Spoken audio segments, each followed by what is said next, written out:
Hi මං අද ඔයාලට කියලා දෙනවා ගෙදරදීම කප් කේක් ලේයර්ස් කොහොමද හදාගන්නේ කියලා.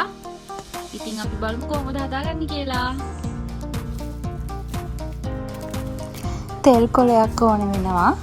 ඊට පස්සේ කතුරක්, පෑනක්, ඊට පස්සේ රවුම් කපා ගන්න ඔයාලට කැමති ප්‍රමාණය මේ වගේ රවුම් හැඩති භාජනයක්.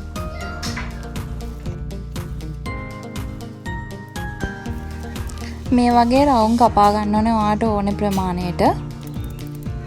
තව ඔයා කැමති නම් මේ වගේ ඩිසයින් ටිකක් දාගන්න පුළුවන්.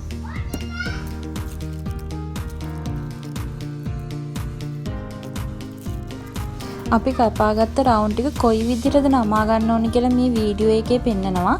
ඒ විදිහට නමා ගන්න.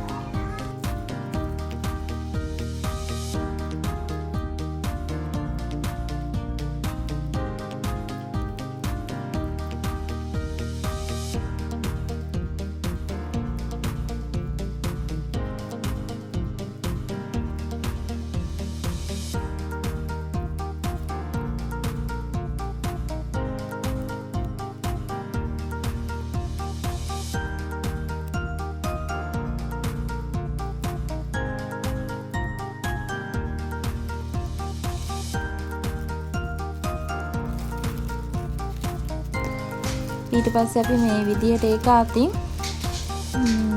දිග අර ගන්න ඕනේ.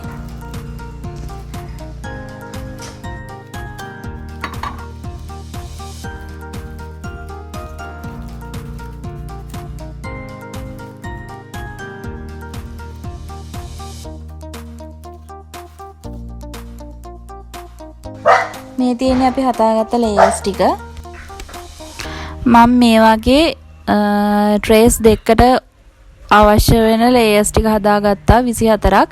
කේක් කිලෝ එකකින් කප් කේක්ස් 24ක් හදාගන්න පුළුවන්. ඒ 24ට අවශ්‍ය වෙන ලේයර්ස් ටික මම මේ විදිහට තමයි හදාගත්තේ. ඉතින් ඔයාලත් මේ වගේ හදලා බලන්න.